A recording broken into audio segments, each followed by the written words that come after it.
Don Ricardo Villena. Isang sigaw. Sinundan ng isa pa at isa pa. Tatlong magkakaibang sigaw ng yak.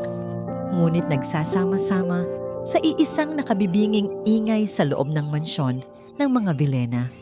Para kay Don Ricardo Villena, ito ang tunog ng kanyang pinakamalaking kabiguan. Napahilamo siya sa kanyang mukha, nararamdaman ang gaspang ng ilang araw na balbas. Ang mamahalin niyang suit ay lukot na at ang kanyang buhok ay nagugulo na sa paulit-ulit na pagsabunot sa sarili. Nakatayo siya sa gitna ng malawak na sala sa ilalim ng isang dambuhalang crystal chandelier, ngunit pakiramdam niya ay masikip ang mundo. Si Carlos, ang panganay sa kambal, ay namumula sa pag-iyak sa kanyang kuna. Si Cristina ay walang tigil sa pagpadyak sa loob ng playpen. At si Camille, ang bunso, ay humahagulgol sa bisig ng isang yaya na halata namang hindi na alam ang gagawin. Ganito na ang eksena sa loob ng halos isang oras. Sir Ricardo, nagsalita ang yaya, nanginginig ang boses. Ayaw po talagang tumahan. Napapikit si Ricardo. Celestina, anong gagawin ko? Isang taon. Isang taon na mula nang kunin sa kanya si Celestina, ang kanyang minamahal na asawa. At sa loob ng isang taon, sinubukan niyang maging ama at ina sa kanilang tatlong anghel. Ngunit nabibigo siya. Araw-araw, nabibigo siya. Mayaman siya. CEO ng isa sa pinakamalaking kumpanya sa bansa. Kaya niyang bilhin ang lahat, ngunit hindi niya kayang bilhin ang katahimikan. Hindi niya kayang bilhin ang paraan kung paano napapatahan ni Celestina ang mga bata sa isang haplos lang. Ang bawat iyak ng mga anak niya ay parang sampal sa kanyang pagkalalaki, isang paalala na hindi siya sapat. Akin na si Camille, sabi niya. Pilit pinatatag ang boses. Kinuha niya ang sanggol, ngunit lalo lang itong umiyak nang maramdaman ang paninigas ng kanyang mga braso. Napabuntong hininga si Ricardo, ang tunog ng isang taong sumusuko na. At sa gitna ng kaguluhang yon, isang boses ang pumailan lang. Isang boses na kalmado, malambing, at puno ng kontrol. Ricardo? Napalingon siya. Nakatayo sa may pintuan si Victoria Sandoval. Perpekto ang pagkakaayos ng kanyang buhok. Walang gusot ang kanyang eleganteng bestida.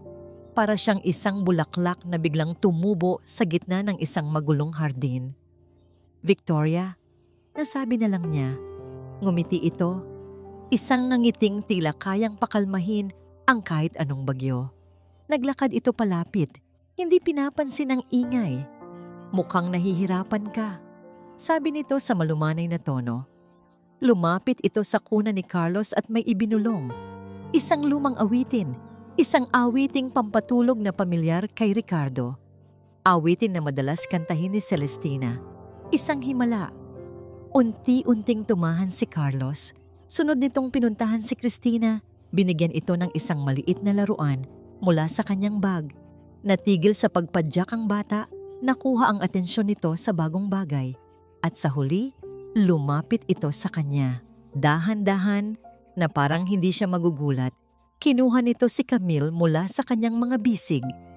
Ipinatong nito ang ulo ng sanggol sa kanyang balikat at marahang tinapik ang likod.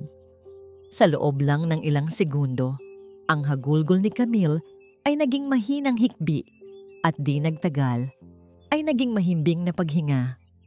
Katahimikan. Sa wakas, katahimikan. Nakatitig lang si Ricardo kay Victoria na ngayon ay buong pag-aalagang hinahaplos ang likod ng natutulog niyang anak. Nakikita niya sa babaeng ito ang lahat ng wala sa kanya. Kaayusan, kapayapaan, kontrol. Ang katahimikan sa paligid ay mas lalong nagpaingay sa gulo sa loob ng kanyang isipan. Ang pagod, ang kalungkutan, ang walang katapusang pakiramdam na mag-isa siya sa lahat ng ito. Si Victoria ang solusyon. Siya ang sagot sa kanyang mga panalangin. Hindi ito pag-ibig. Malayo sa pag-ibig na naramdaman niya para kay Celestina. Ito ay isang bagay na mas desperado. Ito ay pangangailangan. Kailangan niya ng tulong. Kailangan ng mga anak niya ng isang ina. Victoria, muli niyang sinabi ang pangalan nito. This time, his voice was firm. Tumingin ito sa kanya, ang mga mata nito ay nagtatanong. Pakasalan mo ako. Hindi iyon tanong. Iyon ay isang pakiusap. Isang pagsusumamo mula sa isang taong nasa dulo na ng kanyang pasensya. Hindi nagbago ang ekspresyon ni Victoria. Tumango lang ito ng dahan-dahan. Isang maliit na ngiti ang sumilay sa mga labi nito. Okay, Ricardo. Kung yan ang sa tingin mo ay makabubuti. Nakahinga siya ng maluwag. Sa unang pagkakataon, sa loob ng isang taon, pakiramdam niya ay kaya na ulit niyang huminga. Maya-maya pa, matapos maihatid ang mga bata sa kanilang silid, tinawag ni Ricardo ang kanyang pinagkakatiwalaang mayordoma, si Manang Elena, at ang yaya ng mga bata, si Maya Cruz. Nakatayo ang dalawa sa harap ng kanyang mesa sa library, naghihintay. May mahalaga akong sasabihin, panimula ni Ricardo. Huminga siya ng malalim, pilit na itinatago ang sariling pag-aalinlangan sa likod ng isang maskara ng awtoridad. Nagdesisyon na ako. Magpapakasal na ako kay Mrs. Sandoval. Nakita niya ang paglaki ng mga mata ni Manang Elena, ang gulat na hindi nito nagawang itago. Ngunit ang mga mata ni Ricardo ay napunta kay Maya, ang dalagang laging may ngiti sa labi kapag kasama ang mga anak niya. Ang dalagang tila na iintindihan ang bawat galaw at iyak ng kambal. Nakayuko si Maya, nakatago ang kanyang mukha. Ngunit bago ito tuluyang yumuko, nahuli ni Ricardo ang isang kislap sa mga mata nito. Hindi gulat, hindi saya, pag-aalala. Isang malalim na pag-aalala. Hindi niya ito pinansin, hindi niya kayang pansinin. Kailangan niya itong gawin para sa mga anak niya, para sa sarili niya. Sa likuran niya, hindi niya nakita ang pagtaas ng sulok ng labi ni Victoria.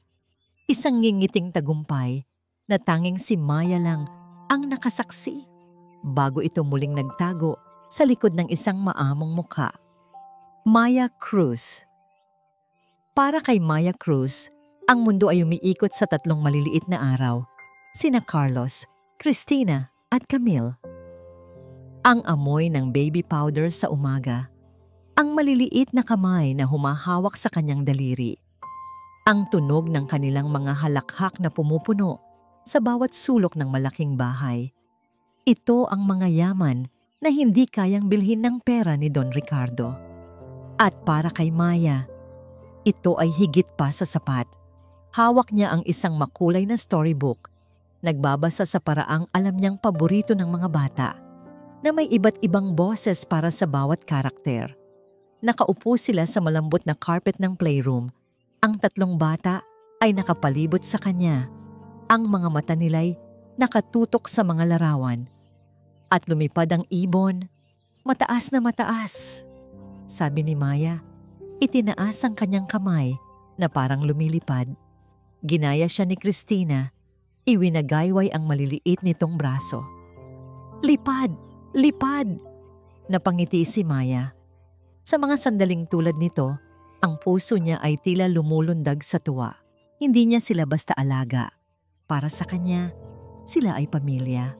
Sila ang naging liwanag niya sa loob ng isang taon ng kalungkutan sa mansyon mula nang pumanaw si Ma'am Celestina. Pero nitong mga nakaraang araw, may isang anino na unti-unting tumatakip sa liwanag na yon. Isang anino na may pangalang Victoria Sandoval. Matapos ang pagbabasa, oras na para sa merienda.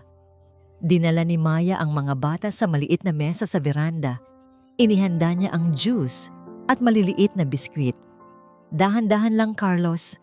Paalala niya habang masiglang na inunguyan ng bata ang pagkain nito. Biglang pumasok si Victoria, suot ang isang puting-puting bestida, mukhang isang anghel na bumaba sa lupa. Ngumiti ito nang makita ang mga bata. Kumusta na ang mga baby ko? Malambing nitong sabi. Pero alam ni Maya, alam niya na ang nangiting iyon ay hindi umaabot sa mga mata nito. Lumapit si Camille na may hawak na baso ng orange juice. Sa kanyang pagmamadaling yakapin ang darating na ina, natabig nito ang baso at natapon ang laman sa immaculate na bestida ni Victoria. "Naku!" gulat na sabi ni Maya. Agad nang ngumiti si Victoria. "It's okay, baby. Aksidente lang," sabi nito habang marahang pinupunasan ang buhok ni Camille. Tumingin ito sa direksyon kung saan huling nakita si Ricardo. Nang makitang wala ito, biglang nagbago ang lahat. Nawala ang nangiti. Napalitan ito ng isang matalim na titig na ipinukol niya sa bata. Sa isang boses na halos pabulong na ngunit puno ng yelo, sinabi nito, "Ano ba yan, Camille? Tingnan mo ang ginawa mo sa damit ko. Batang pabaya." Nanigas si Maya sa kanyang kinatatayuan. Ang lamig ng mga salitang iyon ay tila gumapang sa kanyang buong katawan. Agad na namuo ang luha sa mga mata ni Camille. Bago pa man makapagsalita si Maya, muling nagbago ang mukha ni Victoria. Bumalik ang nangiti nang marinig niya ang mga yabag ni Ricardo na papalapit. Muli nitong niyakap si Camille. "Hush now, baby. Hindi sinasadya. Di ba?" Sabi nito. Sapat na para marinig ng kararating na si Ricardo. Nakatitig lang si Maya, hindi makapaniwala sa kanyang nakita at narinig. Isang mahusay na aktres, isang perpektong pagkukunwari. Kinagabihan, hindi na natiis ni Maya. Pinuntahan niya si Manang Elena sa kusina. Ang matandang kasambahay ay nagtitimpla ng tsa. Ang mukha nito ay kalmado, gaya ng dati. "Manang..." Panimula ni Maya, nag-aalangan. May napapansin po ba kayo kay Ma'am Victoria?" Itinaas ni Manang Elena ang kanyang tingin mula sa tasa. Ang mga mata nito na nakakita na ng maraming bagay sa loob ng mansyon ay tila bumabasa sa kaluluwa ni Maya. "Ano ang nakita mo, Hija?" Mahinahon nitong tanong. Ikinuwento ni Maya ang nangyari sa beranda. Habang nagsasalita siya, lalo siyang kinakabahan. Paano kung isipin ni Manang Elena na naninira lang siya? Hindi nagsalita agad si Manang Elena. Inilapag nito ang tasa at tinitigan siya. Sa mundong ito, Maya, marami ang nagkukunwari. Ang pinakamahalaga ay kung ano ang totoo sa likod ng mga maskara, sabi ng matanda. Huwag kang gagawa ng kahit anong padalos-dalos. Magmasid ka lang at mag-iingat ka. Ang payo ni Manang Elena ay hindi nagpagaan sa dibdib ni Maya. Sa halip, mas lalo pa itong bumigat. Kinabukasan, habang nililinis niya ang playroom, pumasok si Victoria. Mag-isa lang si Maya. "Maya," sabi nito.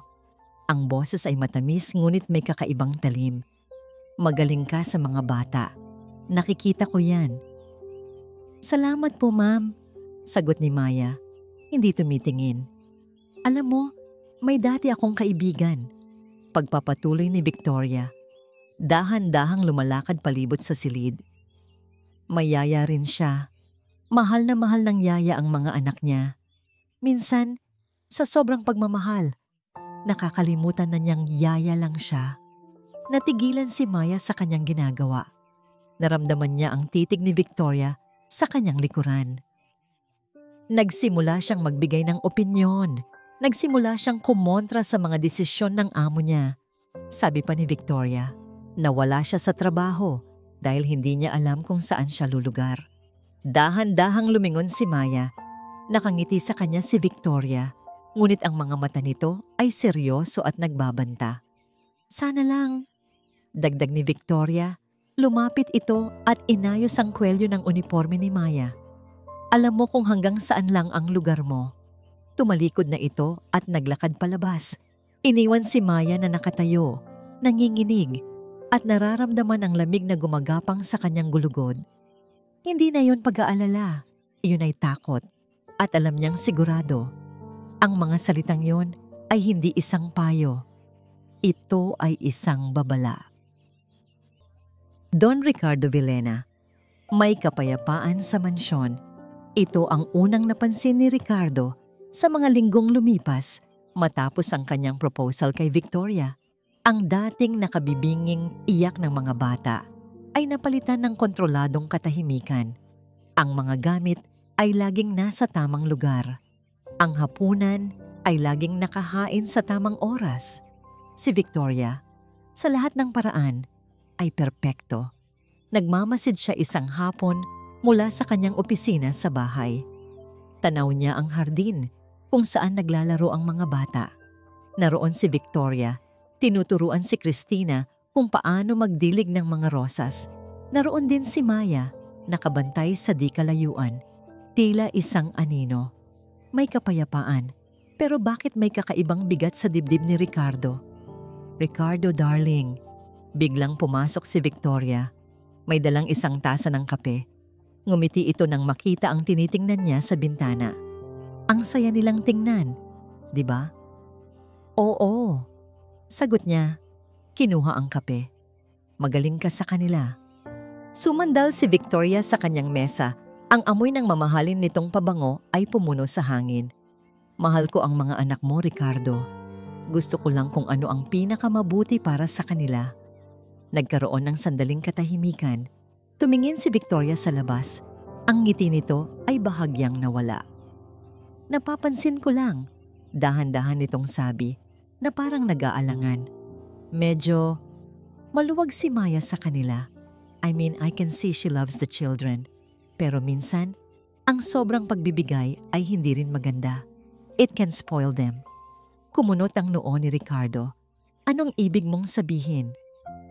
Wala naman, darling. It's just, kanina. Gusto ni Carlos ng isa pang cookie bago mag-dinner. Sabi ko, huwag na. Pero nang tumalikod ako, nakita kong binigyan siya ni Maya ng palihim. Ngumiti ito ng malungkot. Ayokong isipin mo na sinisiraan ko siya.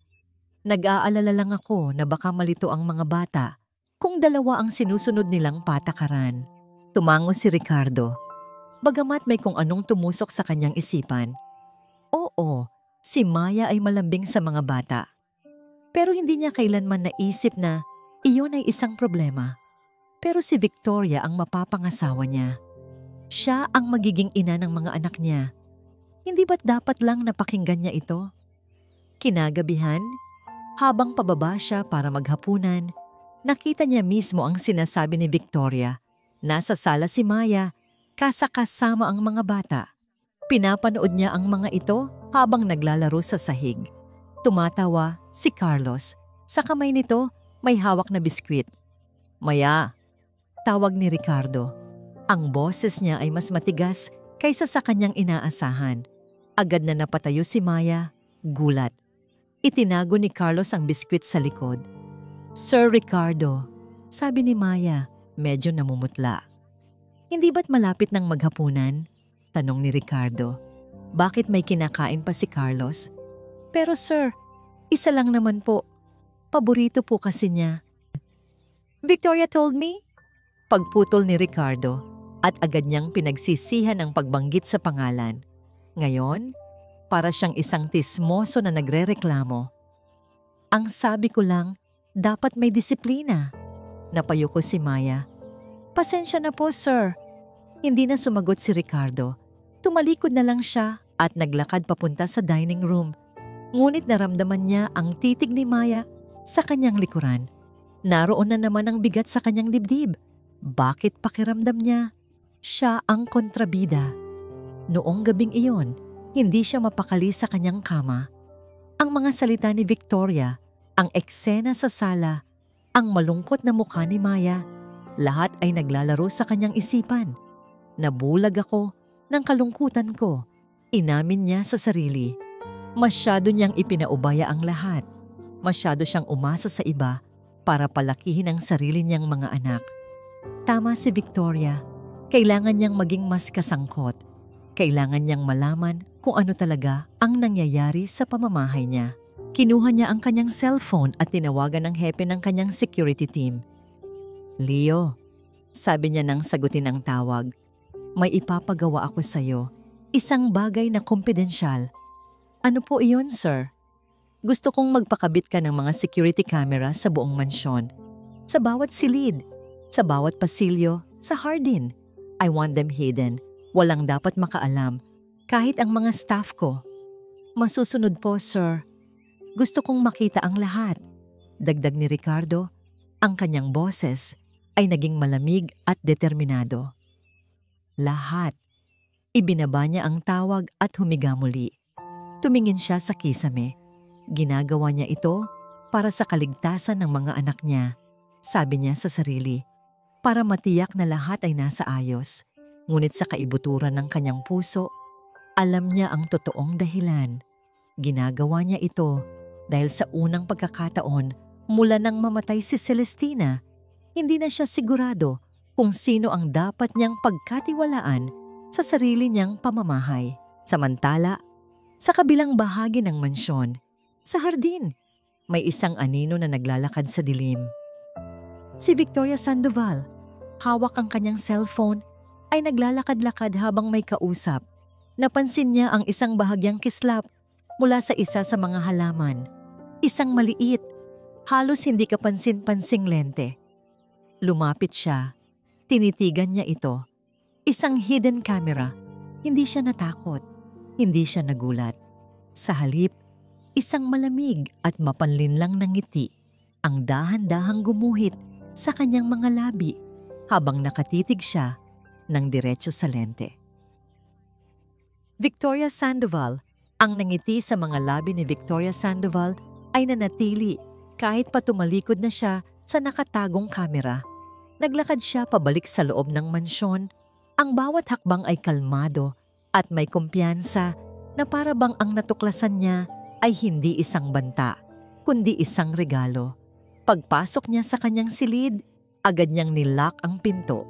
Kinuha niya ang kanyang burner phone, isang mumurahing telepono na walang makakapag-trace, at dinial ang isang pamilyar na numero. "Hello?" Sagot ng isang magaspang na boses ng lalaki sa kabilang linya. "Hector," sabi ni Victoria. Ang boses niya ay nag-iba na. Nawala ang lambing at pagkukunwari. Napalitan ito ng talim at pananabik. "May regalo sa atin si Don Ricardo." "Anong pinagsasabi mo, Vanessa?" Tanong ng lalaki, ginagamit ang kanyang tunay na pangalan. "Victoria." Pagtatama niya, may diin sa bawat pantig. At ang regalo? Ang buong mansyon ay puno na ng mga mata at tainga. Nagpakabit siya ng mga hidden camera. Narinig niya ang pagmumura ni Hector sa kabilang linya. "Pangin na. Delikado yan. Paano na ang plano?" Isang mahinang tawa ang kumawala sa mga labi ni Victoria. "Delikado? Hector naman, hindi ito delikado. Ito ay perpekto." "Anong perpekto doon? Isang maling galaw lang natin, huli na tayo." "Exactly," sabi ni Victoria. Lumapit siya sa bintana at tiningnan ang kadiliman sa labas. "Kaya hindi tayo gagawa ng maling galaw. Gagawa tayo ng mga galaw na gusto niyang makita." Natahimik si Hector. Pinoproseso ang sinabi niya. "Gagamitin natin ang mga kamera niya laban sa kanya." Pagpapatuloy ni Victoria, ang kanyang isip ay tumatakbo na, bumubuo ng isang mas detalyadong plano. At higit sa lahat, gagamitin natin ito laban sa Yaya. Laban kay Maya. Kinabukasan, sinimulan ni Victoria ang kanyang pag-arte. Ang bawat galaw niya sa loob ng bahay ay may kasamang ngiti.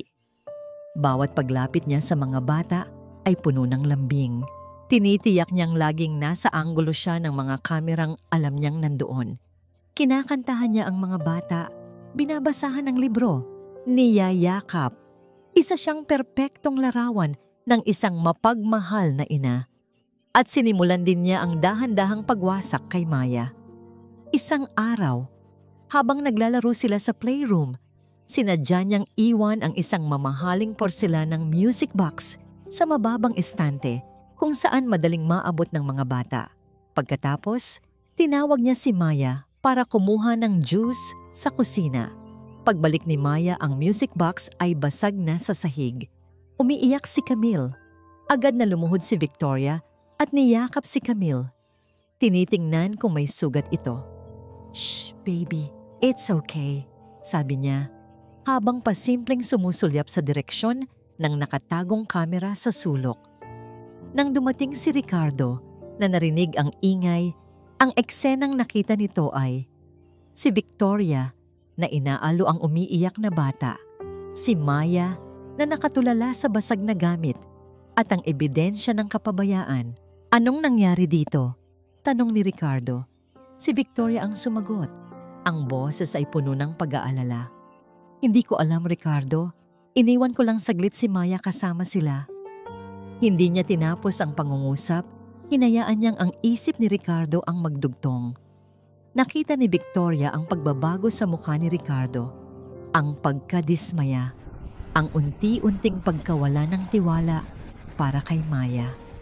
Isang gabi, habang nag-uusap sila ni Ricardo sa sala, muli niyang binuksan ang usapan. Ricardo, sabi niya, hinawakan ang kamay nito. Darling, alam kong mahalaga si Maya sa mga bata.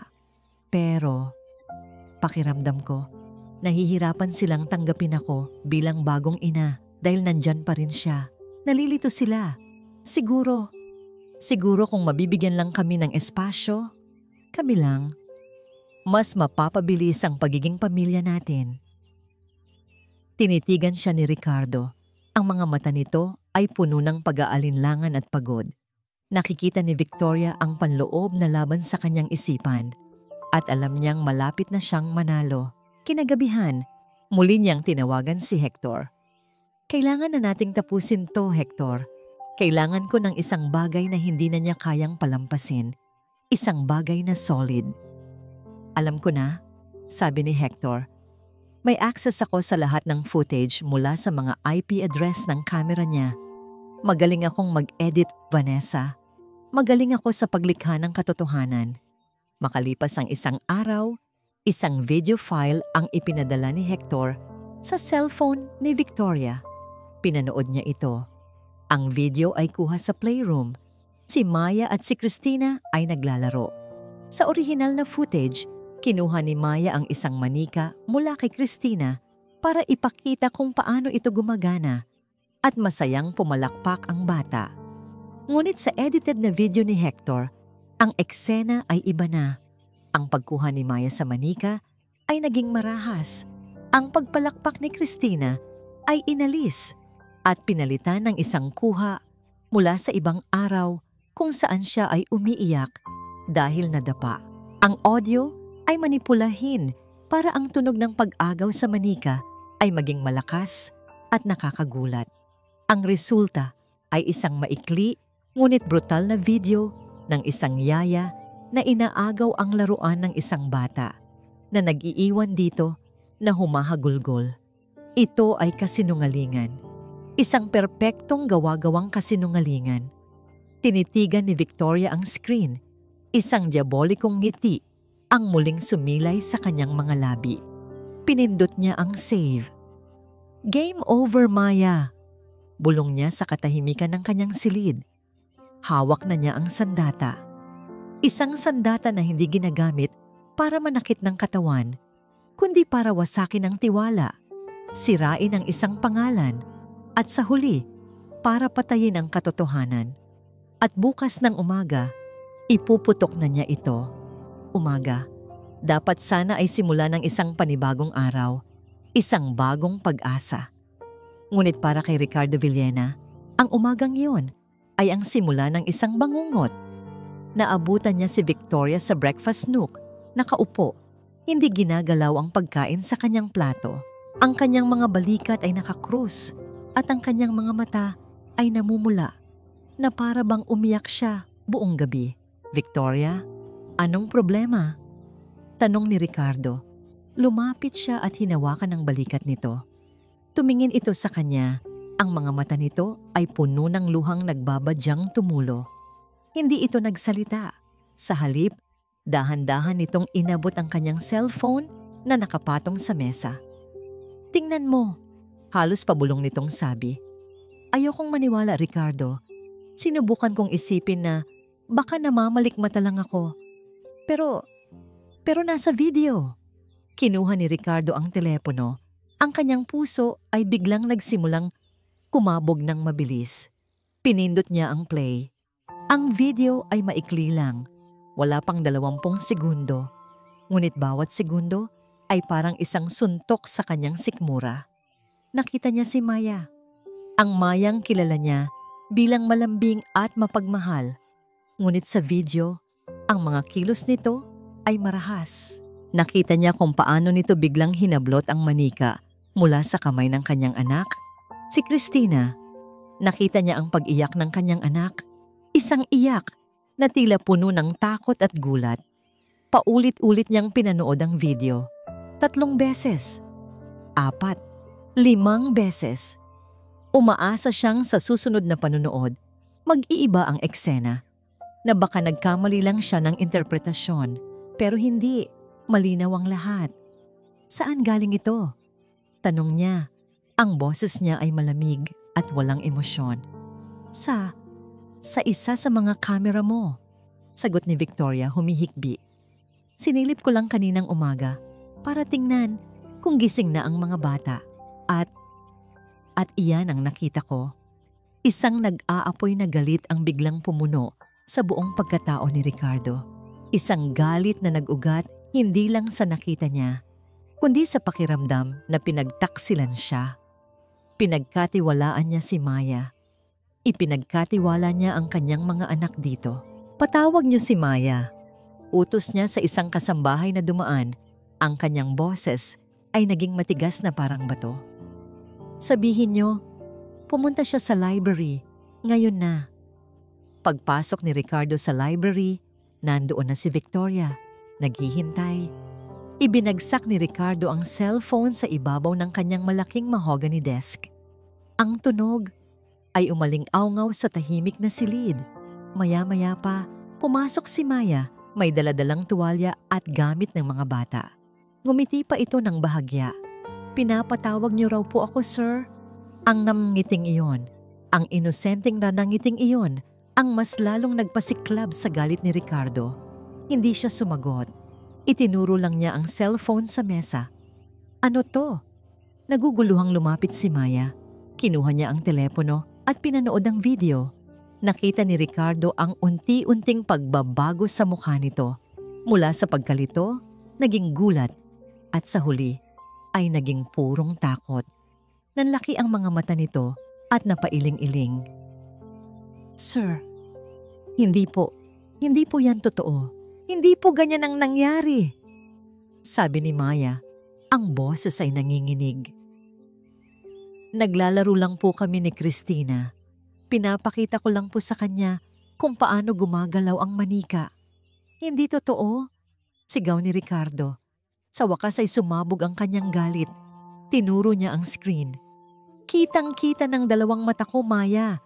Nakita ko kung paano mo sinaktan ang anak ko. Ganito mo ba inaalagaan ang mga anak ko kapag nakatalikod ako? Hindi po, sir. Maniwala po kayo.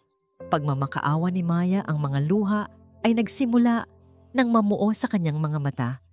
Tumingin siya kay Victoria na nakatayo sa isang sulok, umiiyak din. Ma'am Victoria, nakita niyo po, hindi ko po sinasadya. Umiling lang si Victoria. Pasensya na, Maya, pero kitang-kita sa video. Ang mga salitang iyon ang huling patunay na kailangan ni Ricardo. Ang kanyang isip na binulag ng galit at ng peking ebidensya ay nagsara na sa anumang paliwanag. Wala na akong gustong marinig. Sabi niya, ang kanyang boses ay walang anumang bahid ng awa. Tapos ka na dito. Natigilan si Maya. Po? Sir, huwag po. Mahal ko po ang mga bata. Kung mahal mo sila, hindi mo sila sasaktan. Sigaw ni Ricardo. Umalis ka na. Ayoko nang makita pa ang pagmumukha mo sa pamamahay na ito. Umalis ka na. Ang huling salita ay isang sigaw na puno ng sakit at pagkadismaya. Isang hatol na pinal at hindi na mababago. Dumating ang 2 security guard. Walang salitang hinawakan nila si Maya sa magkabilang braso. Hindi na ito nanlaban. Ang kanyang katawan ay tila nawalan ng lakas. Ang kanyang mukha ay basang-basa ng luha. Habang hinihila siya palabas ng library, ang kanyang mga mata ay nakatitig pa rin kay Ricardo. mga matang puno ng sakit, pagkalito, at isang tanong na hindi masabi. Bakit? Nakatayo lang si Ricardo, pinapanood siyang ilabas ng silid. Nang mawala na si Maya sa kanyang paningin, napaupo siya sa kanyang silya, napasabunot sa buhok. Ang galit ay unti-unting napalitan ng isang nakakalamig na pakiramdam. Isang pakiramdam ng kawalan. Mula sa malayo, nagsimula siyang makarinig ng yak. Hindi lang isa, kundi 3. Umiiyak ang kanyang mga anak. At sa gitna ng kanilang mga iyak, isang pangalan ang paulit-ulit nilang sinasambit. Mama Maya, Mama Maya. Ang mga salitang iyon, ang tawag ng kanyang mga anak para sa babaeng kapapaalis lang niya, ay parang mga punyal na sabay-sabay na tumusok sa kanyang puso. Manang Elena, tahimik ang mansyon. Pero para kay Manang Elena, ang katahimikang ito ay mas nakakabingi kaysa sa pinakamalakas na sigaw. Mula nang paalisin si Maya, isang kakaibang lamig ang bumalot sa buong kabahayan. Ang dating masayang playroom ay laging sarado. Ang mga halakhak ng mga bata ay napalitan ng mga hikbi sa gabi na tanging siya lang ang nakakarinig. Nakita niya ang pagbabago. Nakita niya kung paano naging iritable at takot ang mga bata sa anino ni Victoria. Nakita niya kung paano unti-unting ipinapakita ni Victoria ang tunay nitong kulay kapag wala si Don Ricardo. Isang tingin na matalim, isang salitang walang pasensya. Isang hapon, habang nag-aayos siya sa library ni Don Ricardo, narinig niya ang boses ni Victoria mula sa nakabukas na pinto ng beranda. May kausap ito sa telepono at ang boses nito ay walang bahid ng lambing na karaniwan nitong ginagamit sa harap ng amo. Oo, inaayos ko na ang mga papel, sabi ni Victoria. Pagkatapos ng kasal, kailangan nating mahanap ang pinakamagandang boarding school sa Switzerland. Yung malayo. Yung hindi na sila makakagulo pa sa mga plano natin. Nanigas si Manang Elena sa kanyang kinatatayuan. Ang mga salitang boarding school at Switzerland ay tumatak sa kanyang isipan na parang nagbabagang bakal. Tinatangkang ilayo ni Victoria ang mga bata. Alam na niya, hindi na siya maaaring manahimik lang. Kinagabihan, pagkatapos ng kanyang mga gawain, dahan-dahan siyang lumabas ng mansyon. Nagsuot siya ng simpleng balabal para hindi makilala. Sumakay siya ng taxi at nagpahatid sa isang maliit, masikip na kalye sa kabilang bahagi ng lungsod. Kumatok siya sa pinto ng isang mumurahing apartment. Bumukas ito at sa likod nito ay ang anino ng isang babaeng payat at mukhang nanlulumo. Maya? Napatingala si Maya. Ang dating sigla sa mga mata nito ay wala na. Manang Elena, anong ginagawa niyo po dito? Pumasok si Manang Elena sa maliit na silid. Umupo siya sa isang lumang silyang kahoy. Hinawakan niya ang nanginginig na mga kamay ni Maya. Hija, kailangan mo akong pakinggan. At kailangan mong maging matatag. Panimula ng matanda. Ang kanyang boses ay seryoso. Ikinuwento niya ang narinig niyang usapan ni Victoria. Nakita niya ang paglaki ng mga mata ni Maya sa takot para sa mga bata. Pero Manang, anong magagawa natin? Sabi ni Maya, ang boses ay basag. Walang maniniwala sa akin. May video sila. Ako ang masama sa paningin ni Sir Ricardo. Dahil ang video ay isang kasinungalingan, mariing sabi ni Manang Elena. At alam ko ito dahil ang babaeng iyan ay hindi lang isang simpleng manloloko. Isa siyang halimaw na matagal ko nang kilala. Napatingin si Maya, naguguluhan. Huminga ng malalim si Manang Elena. Hinahanda ang sarili sa pagbubukas ng isang lumang sugat. Bago ako nagsilbi sa mga Vilena, nagtrabaho ako sa loob ng 20 taon para sa pamilya de la Vega. Masaya kami. Mabait ang mga amo ko. Pag-uumpisa niya, isang araw, may dumating na isang babae sa buhay ni Senyorito Alfonso ang nag-iisang anak ng mga De La Vega, isang magandang biyuda. Ang pangalan niya noon ay Vanessa Reyes. Naramdaman ni Manang Elena ang panginginig ng kanyang mga kamay habang nagbabalik tanaw.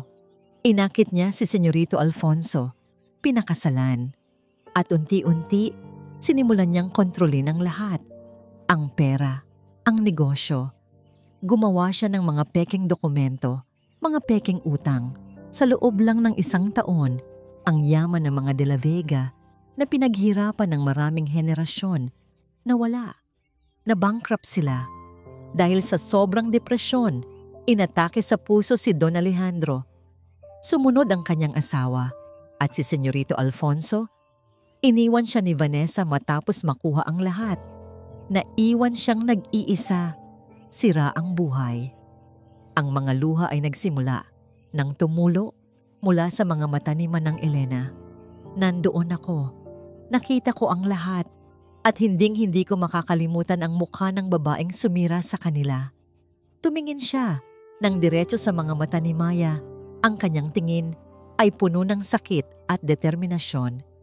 Hindi siya si Victoria Sandoval, Maya. Nagpalit lang siya ng pangalan. Nag-iba ng itsura, pero ang mga mata niya, ang kasakiman sa mga mata niya, parehong-pareho pa rin. Siya si Vanessa Reyes, ang babaeng sumira sa dati kong pamilya. Isang nakabibinging katahimikan ang bumalot sa silid. Ang revelasyon ay tila isang malakas na sampal na gumising sa natutulog na diwa ni Maya. Ang lahat ng piraso ng puzzle, ang pagkukunwari, ang pananakot, ang pagiging materyoso, ay biglang nagkaroon ng kahulugan. Naiyak si Maya, hindi na para sa sarili niya, kundi para sa mga batang nasa panganib. Hinawakan ni Manang Elena ang kanyang kamay ng mahigpit. Noong una ko siyang makita sa mansyon, kinilabutan ako. Pero alam kong walang maniniwala sa akin kung wala akong patunay. Naghintay ako. Nagmasid.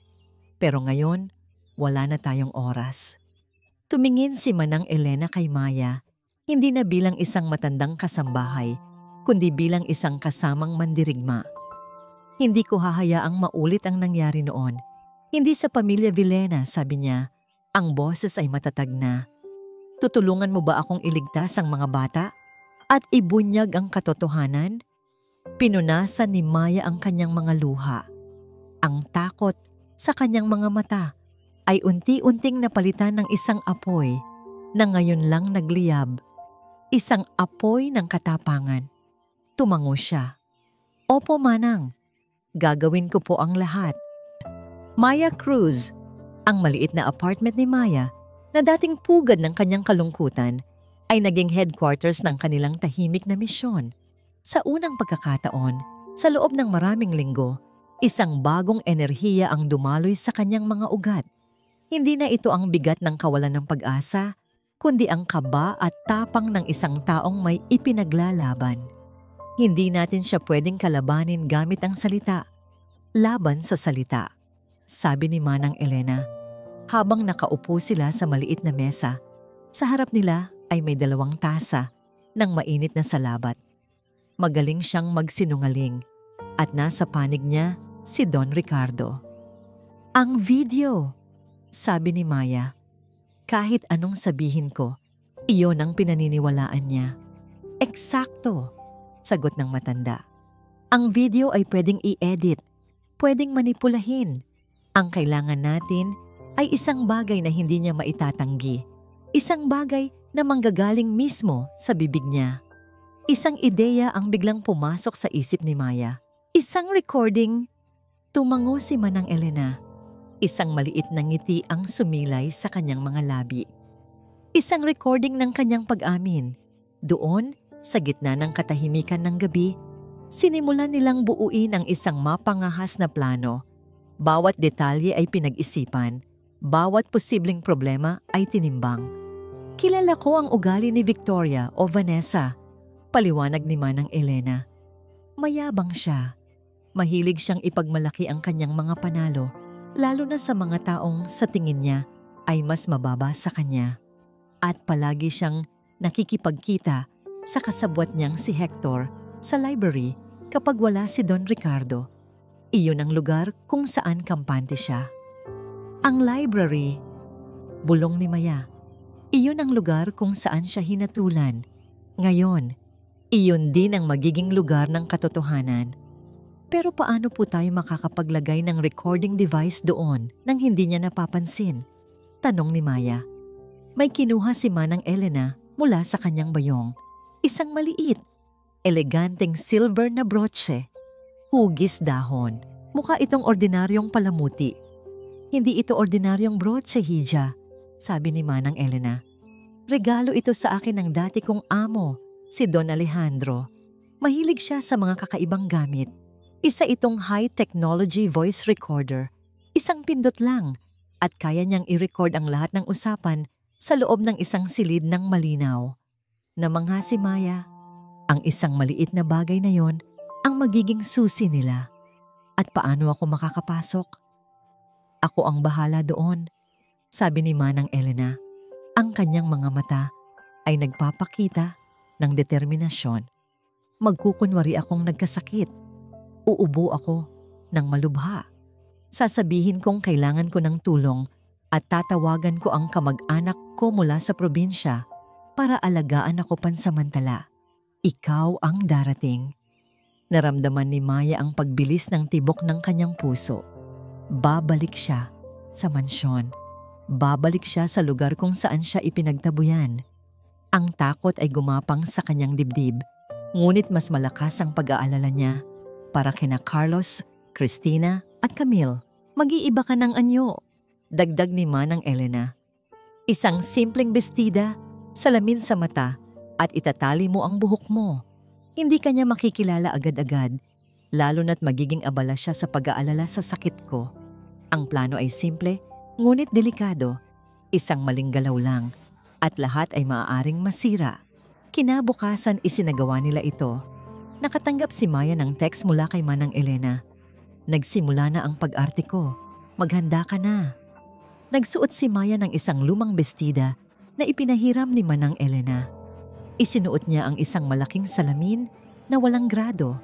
Itinali niya ang kanyang buhok sa isang mahigpit na bun. Sa salamin, ibang tao ang nakita niya. Isang simpleng probinsyana, malayo sa itsura ng dating yaya. Itinago niya ang silver na brooche sa kanyang bulsa. Ang lamig ng metal ay nagpapaalala sa kanya kung gaano kahalaga ang kanyang misyon. Sumakay siya ng bus. Habang papalapit siya sa Marangyang subdibisyon, lalong bumibilis ang kabog sa kanyang dibdib. Bawat pamilyar na kanto ay nagbabalik ng mga alaala, masasaya at masasakit. Huminto ang taxi sa tapat ng dambuhalang gate ng mansyon ng mga Villena. Bumaba siya. Ang kanyang mga binti ay bahagyang nanginginig. Pinilit niyang kumalma. Huminga siya ng malalim. Para ito sa mga bata. Para kay Carlos, Cristina at Camille, naglakad siya papunta sa intercom. Ang kanyang daliri ay nag-aalangan habang itinataas niya ito patungo sa pindutan. Kaya mo to, Maya, sabi niya sa sarili. Sa isang huling buntong hininga, pinindot niya ang buzzer. Manang Elena. Nakahiga si Manang Elena sa kanyang kama. Hawak ang isang basang bimpo sa kanyang noo. Ang kanyang pag-ubo ay maririnig sa buong hallway ng servants' quarters.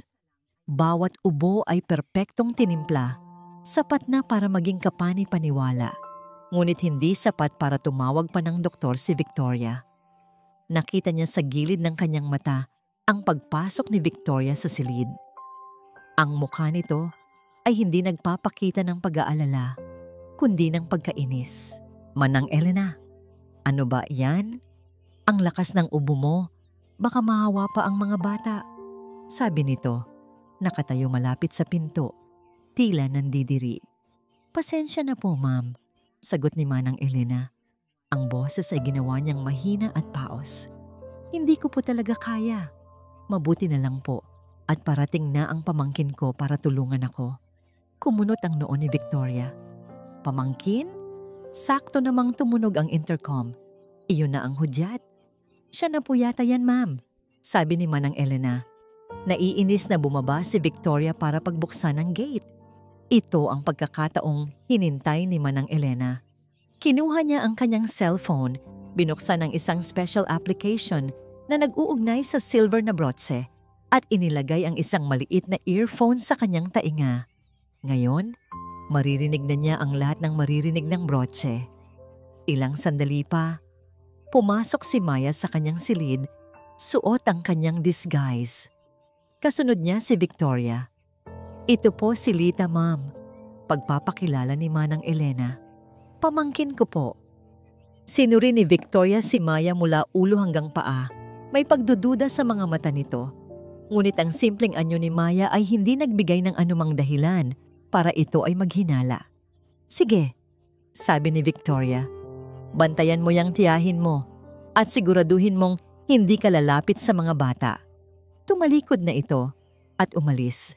Nakahinga ng maluwag ang dalawa. Ang library? Bulong ni Manang Elena. Tumango si Maya. Naghintay sila ng ilang minuto. Nang marinig nila na abala na si Victoria sa pag-aalaga sa mga bata sa playroom, iyon na ang pagkakataon ni Maya. Dahan-dahan siyang lumabas ng silid. Naramdaman ni Manang Elena ang bawat kabog ng kanyang sariling puso habang sinusubaybayan niya ang bawat hakbang ni Maya sa kanyang isipan. Maya-maya pa isang mahinang click ang narinig niya sa kanyang earphone, ang tunog ng brotse na idinidikit sa ilalim ng malaking mesa sa library. Nagawa ni Maya. Bumalik si Maya sa silid. Ang mukha ay namumutla, ngunit matagumpay. Ngayon, ang natitira na lang ay maghintay. At hindi sila naghintay ng matagal. Pagkalipas ng halos 1 oras, narinig ni Manang Elena ang pagbukas ng pinto ng library. Sa kanyang earphone, boses ni Victoria at boses ng isang lalaki. Si Hector. Nandito na sila. Senyas ni Manang Elena kay Maya. Umupo sila sa sahig, magkatabi. Ang cellphone ay nasa gitna nila na parang isang banal na apoy. Ang bawat salita mula sa library ay malinaw na malinaw. Ang tagal mo naman, sabi ni Victoria. Nainip ako sa pag-arte bilang perpektong ina. Pasensya na, sagot ni Hector. Inaayos ko lang ang mga transfer ng pera pagkatapos ng kasal. Kailangang maging malinis. Isang tawa. Ang tawa ni Victoria, isang tawa na puno ng kasakiman. Ang tanga talaga ni Ricardo. Isang pekeng video lang, naniwala na agad. Akalain mo yon? Ganoon kadali sirain ang tiwala niya sa yaya na mahal ng mga anak niya. Naramdaman ni Manang Elena ang panginginig ni Maya sa kanyang tabi. Hinawakan niya ito sa kamay. Kailan mo balak sabihin sa kanya ang tungkol sa boarding school? Tanong ni Hector. Simple lang, sagot ni Victoria. After ng kasal, ipadala na natin ang mga pabigat na yon sa Switzerland. Sasabihin ko kay Ricardo na para yon sa best education na pwede nilang makuha. At dahil tanga siya sa pagmamahal sa akin, papayag yon. Pagkatapos, ang mansyon, ang kumpanya, ang pera, lahat sa atin na. Paano kung may makahalata? Yung matandang yon si Elena? Hayaan mo siya, sabi ni Victoria nang may pagwawalang bahala. Matanda na yon. Isang ubo na lang, baka mawala na yan. Walang sino man ang makakapigil sa atin. Pinindot ni Manang Elena ang record. Ang bawat salita, bawat tawa, bawat masamang plano ay nais-save na. Nasa kalagitnaan sila ng kanilang pagbubunyi nang biglang may narinig si Manang Elena na hindi niya inaasahan. Ang tunog ng sasakyan ni Don Ricardo.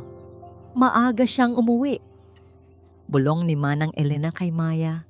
Ang kanyang puso ay biglang kumabog sa takot. Sa earphone na niya, narinig din ni Victoria ang pagdating ng sasakyan. Naku, nandyan na siya. Umalis ka na, Hector. Dalian mo. Narinig niya ang pagmamadaling pagtayo ng dalawa. Ngunit may isang bagay na nahulog, isang metalikong tunog. Ano yan? Tanong ni Hector. Ewan ko. Teka, ano to sa ilalim ng mesa? Nanlaki ang mga mata ni Manang Elena. Ang brooche! Nahulog ang brooche! Kasabay nito, narinig nila ang mga yabag ni Don Ricardo sa pasilyo, papalapit sa library. Manang, anong gagawin na natin? Nanginginig na tanong ni Maya. Nahuli na sila. Nahuli na sila sa akto. Don Ricardo Villena. Maagang umuwi si Ricardo. Isang mahalagang meeting ang nakansela at sa halip na magtagal sa opisina, isang hindi maipaliwanag na pakiramdam ang nag-udyok sa kanyang umuwi. Isang pakiramdam na kailangan niyang makita ang kanyang mga anak. Pagpasok niya sa mansyon, isang hindi pangkaraniwang katahimikan ang sumalubong sa kanya. Karaniwan, maririnig niya ang mga bata mula sa playroom. Nasaan si Victoria? Tanong niya sa isang kasambahay. Nasa library po, sir. May bisita po yata. Kumunot ang noo ni Ricardo. Bisita? Naglakad siya papunta sa library. Ang pinto nito ay bahagyang nakabukas. Bago pa man siya makarating, narinig niya ang mga boses mula sa loob. Teka, ano to sa ilalim ng mesa? Iyon ang boses ng isang lalaki na hindi niya kilala. Binuksan niya ang pinto. Ang eksenang tumambad sa kanya ay kakaiba. Nakatayo roon si Victoria. Ang mukha ay puno ng gulat at takot. Sa tabi niya ay isang lalaking hindi niya kilala. Mukhang kinakabahan. At sa sahig, malapit sa paanan ng lalaki ay isang maliit na silver na bagay na kumikinang. Ricardo, gulat na sabi ni Victoria. Pilit na ngumiti. Ang aga mo yata. Si Hector pala, kaibigan ko. Napadaan lang. Ngunit ang mga mata ni Ricardo ay hindi na naalis sa lalaki at sa bagay sa sahig. May mali. Ramdam niya ang tensyon sa hangin. Bago pa man siya makapagsalita, isa pang pinto sa gilid ng library, ang service door na papunta sa kusina, ang bumukas. Mula roon, lumabas si Manang Elena. Ang muka ay seryoso at determinado. At sa likod niya, natigilan si Ricardo, si Maya. Anong ginagawa niyo dito? Tanong ni Ricardo. Ang kanyang isip ay naguguluhan. Tumingin siya kay Maya, na nakasuot ng damit na hindi pamilyar. Maya, anong ibig sabihin nito? Ang ibig sabihin nito, Don Ricardo. Nagsalita si Manang Elena. Ang boses ay matatag at malinaw. Ay nagising na po kami sa katotohanan. Katotohanan? Anong? Katahimikan. Biglang sigaw ni Victoria. Ang kanyang pagkukunwari ay biglang nawala. Ricardo, darling, huwag kang maniwala sa kanila. Pinalayas mo na ang babaeng yan, di ba? Isa siyang sinungaling. Ngunit hindi pinansin ni Manang Elena ang kanyang pagsigaw. Naglakad siya papunta sa gitna ng silid, kinuha ang kanyang cellphone mula sa bulsa at tiningnan si Ricardo ng diretso sa mga mata. Patawarin niyo po ako sa aking panghihimasok, sir, sabi ng matanda. Ngunit bilang isang taong matagal nang nagsisilbi sa inyo, hindi po kayang sikmurain ng konsensya ko na hayaan kayong maloko ng isang ahas. Itinaas niya ang cellphone. Gusto niyo po ba ng katotohanan? Heto po. At pinindot niya ang play. Ang unang narinig sa buong silid ay ang tawa ni Victoria. Isang tawa na hindi pa naririnig ni Ricardo kailanman. Isang tawa na malamig, mapanlait at puno ng kasakiman. Ang tanga talaga ni Ricardo. Isang pekeng video lang, naniwala na agad. Naniga si Ricardo. Ang bawat salita ay parang isang suntok. Tumingin siya kay Victoria na ngayon ay namumutla na parang isang patay. After ng kasal, ipadala na natin ang mga pabigat na yon sa Switzerland. Ang mga salitang pabigat at Switzerland ay umalingaw-ngaw sa isip ni Ricardo. Ang kanyang mga anak. Tinawag niyang pabigat ang kanyang mga anak. At dahil tanga siya sa pagmamahal sa akin, papayag yon. Pagkatapos, ang mansyon, ang kumpanya, ang pera. Lahat sa atin na. Ang buong plano, ang buong panloloko, lahat ay nakalatag na. Nang matapos ang recording, isang nakabibinging katahimikan ang bumalot sa library. Tumingin si Ricardo kay Victoria, ang babaeng akala niya ay kanyang kaligtasan. Ang babaeng pinagkatiwalaan niya. Ang babaeng halos pakasalan niya. Ang nakita niya ay hindi na ang eleganteng anghel. Ang nakita niya ay isang desperadong estranghero na may mga matang nag-apoy sa galit. Oo, sigaw ni Victoria. Ang kanyang boses ay naging matinis at puno ng kamandag. Ang maskara ay tuluyan ng bumagsak. Niloko kita. Ano ngayon? Dahil isa kang tanga. Isang sentimental na tanga na nagpapadala sa lungkot. Masyado kang abala sa pag-iyak sa patay mong asawa kaya hindi mo nakita ang katotohanan sa harap mo mismo. Bawat salita ay isang sampal. Ngunit hindi na nasasaktan si Ricardo. Ang sakit ay napalitan na ng isang malamig at matigas na galit. Tumingin siya kay Hector na dahan-dahang umaatras papunta sa pinto. Tumingin siya kay Victoria na nanginginig sa galit. At sa huli, tumingin siya kay Maya na nakatayong tahimik. Ang mga mata ay puno ng luhang nagpapakita ng awa, hindi para sa sarili, kundi para sa kanya. Ngayon niya lang naunawaan ang lahat. Ang pekeng video, ang biglaang pagalis ni Maya, ang lungkot sa mga mata ng kanyang mga anak. Naging bulag siya, isang bulag na tanga. Dahan-dahan, itinaas ni Ricardo ang kanyang kamay at nagsenyas sa intercom sa kanyang mesa. "Security!" sabi niya. Ang kanyang boses ay kalmado ngunit may bigat na parang yelo. "Pumasok kayo. May basura na kailangan ilabas." Bumukas ang pinto at pumasok ang dalawang unipormadong guwardiya. "Ilabas niyo sila," utos ni Ricardo. Ang kanyang mga mata ay hindi inaalis sa panlilisik na tingin ni Victoria. At siguraduhin niyong hindi na sila makakatapak pa sa pamamahay na ito. Kailanman. Lumipas ang ilang linggo.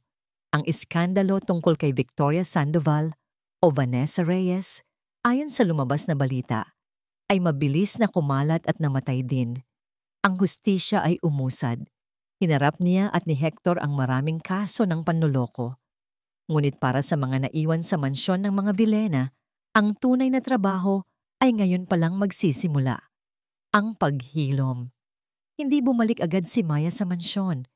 Bumalik siya sa kanyang maliit na apartment, binigyan ng sarili, at si Don Ricardo ng espasyong kailangan nila.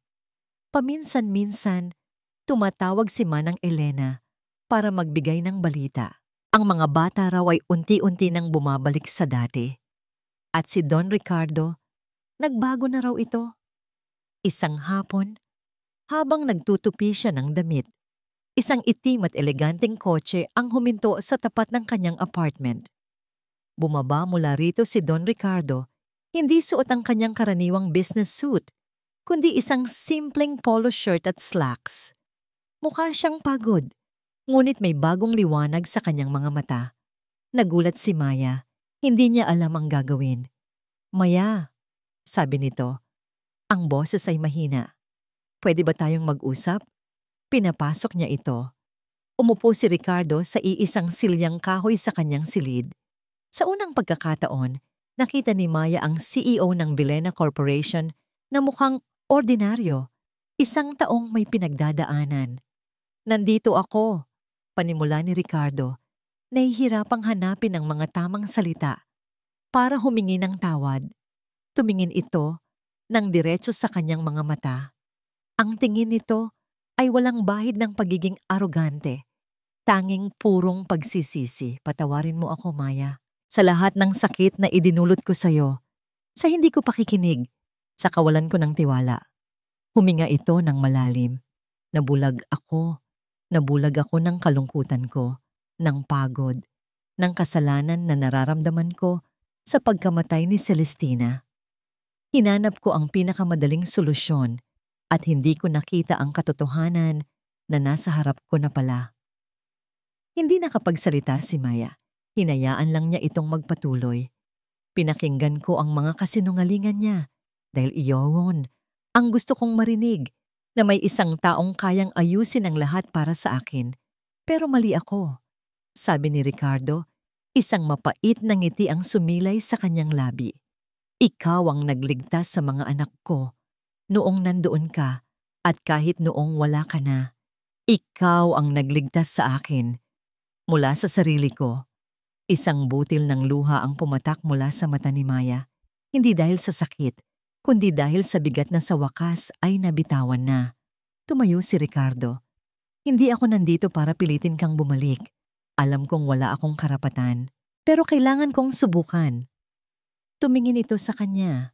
Ang kanyang mga mata ay puno ng isang pakiusap na hindi pa nakikita ni Maya dati. Hindi ko hinihiling na bumalik ka bilang yaya, Maya.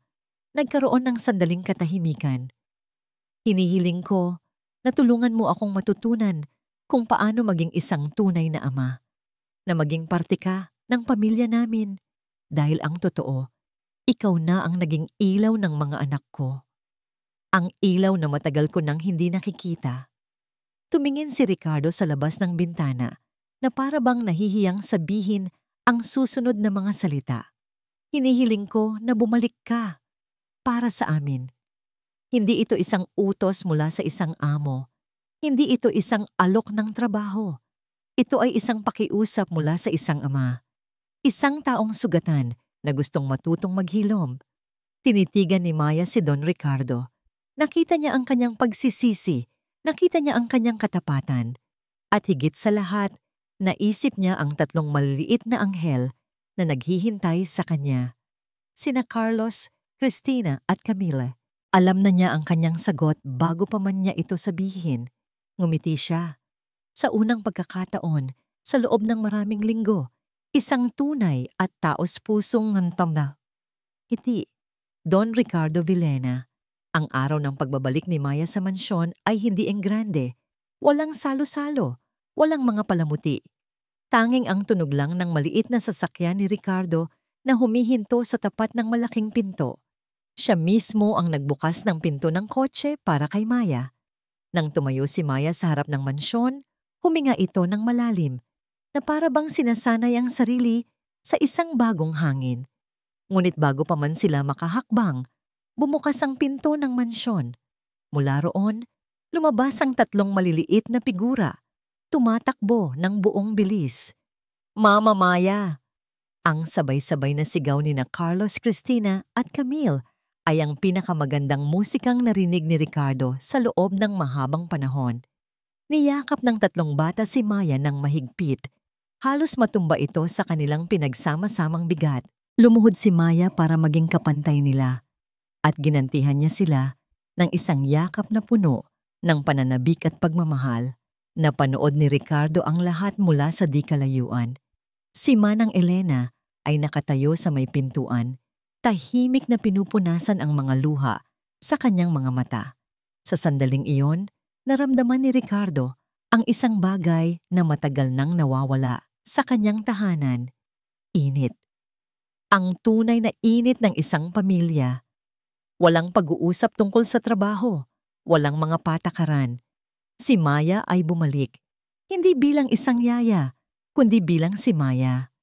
Sa mga sumunod na araw, ang mansyon ay muling napuno ng buhay. Ang mga halakhak ay bumalik sa playroom. Ang amoy ng mga paboritong lutuin ni Maya ay muling naamoy sa kusina. Ngunit may isang malaking pagbabago. Si Ricardo ay palaging naroon. Hindi na siya nagkukulong sa kanyang opisina. Sinisigurado niyang umuuwi siya ng maaga. Natuto siyang magbasa ng mga kwento, kahit na minsan ay nabubulol pa siya sa mga pangalan ng karakter. Natuto siyang magtimpla ng gatas.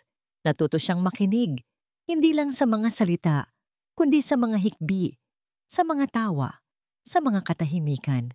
Isang hapon, habang naglalaro ang mga bata sa hardin, kasama si Maya, umupo si Ricardo sa isang bench sa di kalayuan. Pinapanood sila. Nakita niya si Maya na tinuturuan si Camille kung paano gumawa ng korona mula sa mga bulaklak ng gumamela. Nakita niya itong nakikipaghabulan kay Carlos. Nakita niya itong buong pasensyang inaalok si Christina nang ito ay madapa. Sa bawat ngiti ni Maya, sa bawat tawa ng kanyang mga anak, isang bagay sa loob ni Ricardo ang unti-unting nabubuo muli. Lumapit si Maya at umupo sa tabi niya.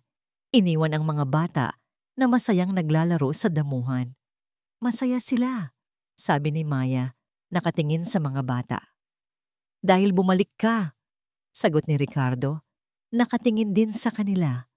Dahil sa'yo, natututo rin akong maging masaya ulit. Tumingin sila sa isa't isa. Walang malalaking salita, walang mga pangako. Tanging isang tingin ng pag-unawa, ng pasasalamat, at ng isang pag-asa para sa hinaharap. Hindi ito ang pag-ibig na tulad ng kay Celestina. Iba ito. Ang pag-ibig niya para kay Celestina ay parang isang perpektong symphony na isulat na at tapos na. Ang kung anumang namumuo sa pagitan nila ni Maya ay parang isang bagong kanta. Tahimik, dahan-dahan, at isinusulat pa lang ang mga unang nota.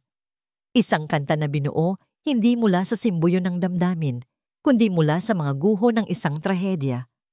Itinayo sa pundasyon ng katapatan, pinatibay ng pagpapatawad, at dinidiligan ng tawa ng tatlong maliliit na bata. Dumating ang dapit hapon, at ang langit ay nagkulay kahel. Tinawag ni Maya ang mga bata. Halika na mga anak, oras na para maghapunan. Tumakbo ang mga bata, hindi lang kay Maya, kundi sa kanilang dalawa. Hinawakan ni Carlos ang kamay ni Maya. Hinawakan naman ni Camille ang kamay ni Ricardo. Si Christina ay naglalakad sa gitna. Habang sabay-sabay silang naglalakad, pabalik sa mansyon, isang pamilya ng 5 sa ilalim ng papalubog na araw. Tumingin si Ricardo kay Maya at ngumiti.